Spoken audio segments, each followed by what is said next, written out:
तर झालं काय, मम्मी बनवत होती आमटीची भाजी आणि गावाकडे कसं आमटीच्या भाजीचीच भोगीची भाजी बनवतात. आणि आता संचितला 2-3 दिवस सुट्ट्या होत्या, त्यामुळे आम्ही आलोय गावी. नंतर संक्रांतीला येतोय की नाही हे काही सांगू शकत नाही. त्यामुळे मला कसं भोगीची भाजी, तीळ लावून बाजरीची भाकरी खायला खूप जास्त आवडते. आणि तसं पण आता संक्रांत आले जवळ, आणि संक्रांत आल्यामुळं कसं ज्या काही भोगीला भाज्या असतात त्या सगळ्या घरात होत्या.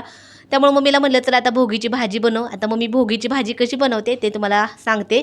तर सगळ्यात पहिलं भाजीला स्वच्छ धुवून घ्यायचं. त्याच्यामध्ये नंतर ओली मटार, शेंगदाणे, नंतर मटकी, घेवडा जे काही भाज्या असतात ते सगळं शिजवून घ्यायचं. आणि शिजवून झालं की आता फोडणी देते. त्याला थोडंसं मॅश पण करून घ्यायचं. फोडणीसाठी तेल गरम करायचं, जिरे टाकायची, खोबरं, लसूण, कोथिंबीरची पेस्ट टाकायची, भाजून घेतलेली मिरची ती पण टाकायची, थोडी हळद टाकायची, व्यवस्थित मिक्स करून घ्यायचं. नंतर जी मॅश केलेली भाजी आहे ती टाकायची, एक उकळी काढायची आणि एकदम मस्त अशी भोगीची भाजी खरंच खूप छान एकदम टेस्टी होती. लगेचच गरमागरम भाजी आणि तीळ लावलेली भाकरी जेवण करायला बसलो. चला तर या.